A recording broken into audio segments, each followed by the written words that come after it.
Cá estou de volta para falar em independência da América Espanhola.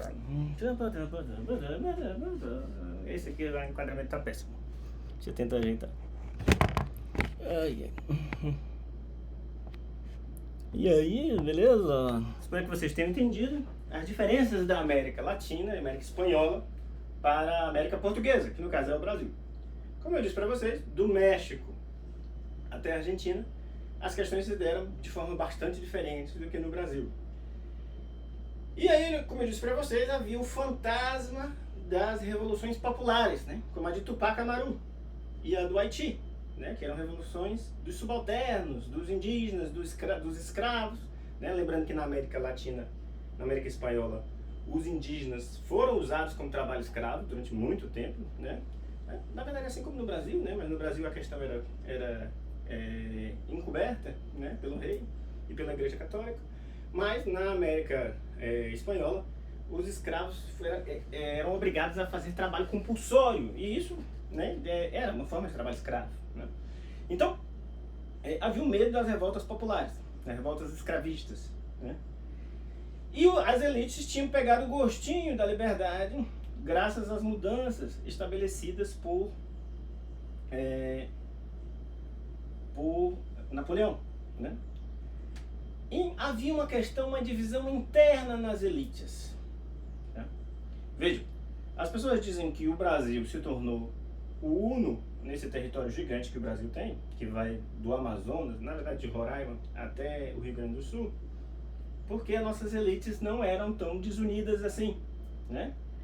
E também por causa dos latifúndios, né? Eles tinham grandes porções de terra, sequer conheciam os vizinhos às vezes só de ouvir falar, e portanto não havia tantos conflitos intestinos assim pelo poder.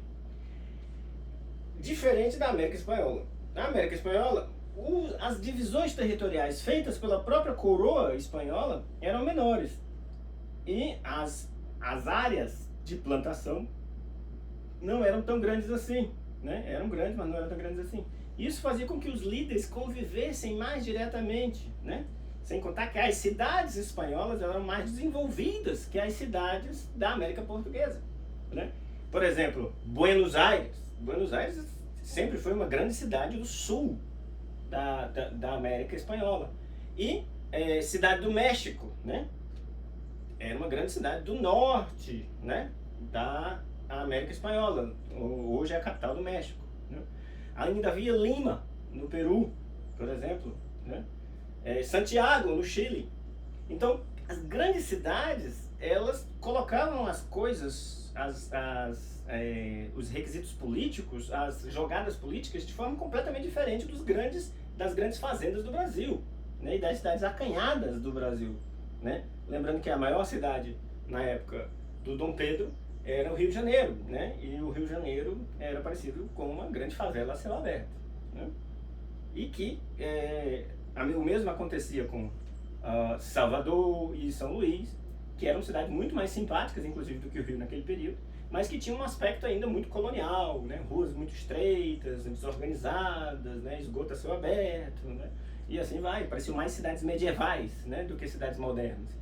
E na América Espanhola a coisa acontecia diferente. Então isso fez com que surgisse a figura do caudilho. O que era o caudilho? O caudilho era um líder local. E ele tinha uma grande influência sobre um número muito grande de pessoas. O problema é que, tanto pelas unidades produtivas menores, quanto pela abundância de grandes cidades, a América Espanhola tinha muitos líderes, muitos caudilhos. E todos eles disputavam o poder. Então o que acontece? Ora, o Brasil se tornou uno em torno da capital, que naquela época era o Rio de Janeiro. A América Espanhola jamais poderia se tornar una. Por quê? Porque havia grandes cidades e vários líderes caudilhos no meio, todos eles disputando o poder.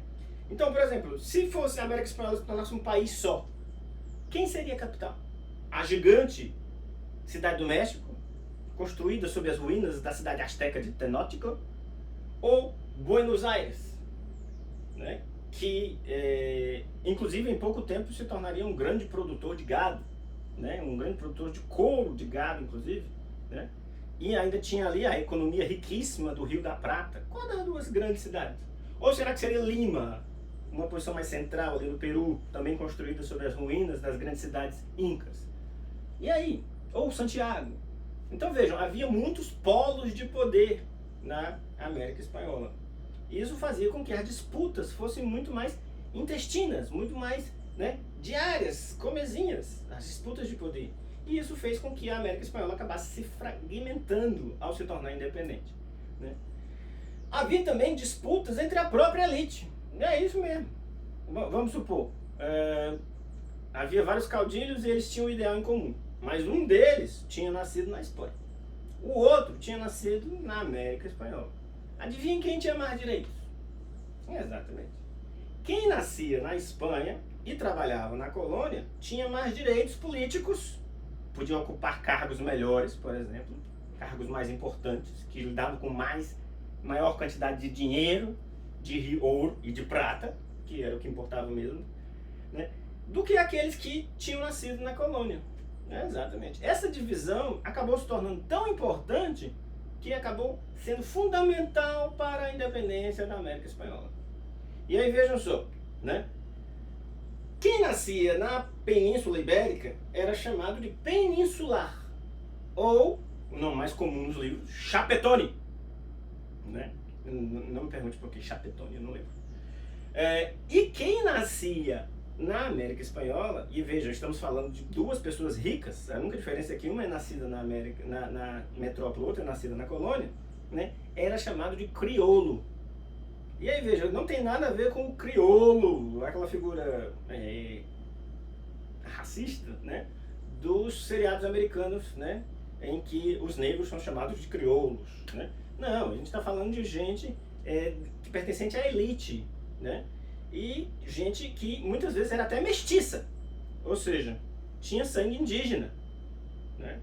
Mas não tinha sangue africano, e pertenciam à elite, ou seja, né, eram vistos como parte da elite branca. Só que tinha menos direitos, porque era crioulo, porque tinha nascido na América Espanhola e não na metrópole. Vejam só, isso parece injusto para vocês? Pois é, parece injusto e é extremamente injusto mesmo, né? Então, por exemplo, quando Napoleão assumiu o poder, na verdade o irmão dele, né, assumiu o poder na Espanha, ele mudou as regras e ele criou uma espécie de intendência para governar cada um dos vice-reinos, que era como era chamado os estados da América Espanhola, né? Por exemplo, tinha um vice-reino de Granada, né, que ficava ali na região do Equador. Tinha o vice-reino de Assunção, que era na região ali de Santiago do Chile, né? Tinha um vice-reino da Prata, que era na região da Argentina, né? Vice-reino do México, que era na região do México. E assim vai. Cada vice-reino desse era governado por um superintendente. Napoleão mudou e colocou uma intendência, uma junta administrativa, composta por várias pessoas. E não fez distinção entre chapetones e crioulos. Olha só. Ou seja, o sujeito ia para lá porque achava-se que ele ia fazer um bom serviço de administração, achava-se que ele era fiel a Napoleão, né? Achava-se que ele tinha algum mérito, né? Lembrando dos ideais da Revolução Francesa. Não é o nascimento que determina o que a pessoa vai ser, mas sim o modo que ela desenvolve a sua vida, né? Esse é um dos princípios básicos da Revolução Francesa. E aí, quando Napoleão foi derrotado, eles dissolveram as juntas administrativas, dissolveram as intendências coletivas e tudo voltou a ser o que era antes. Ou seja, os peninsulares ou chapetones com muito poder e os crioulos sem poder nenhum, apesar de ter muito dinheiro.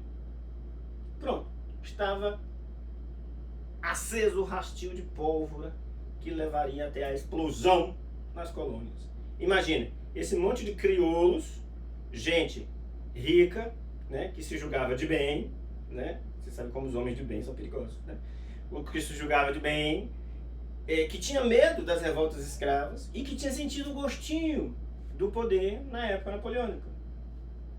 Resultado, mais cedo ou mais tarde, eles pegariam em armas para libertar seu próprio país, né, dos espanhóis, mas principalmente dos peninsulares, dos chapetones, que ocupavam os cargos e ficavam com uma maior parte do dinheiro, né? E ainda freariam possíveis revoltas dos nativos e dos escravos, né? Então vejam só a vantagem. E aí, na próxima aula, a gente conta o resto dessa história.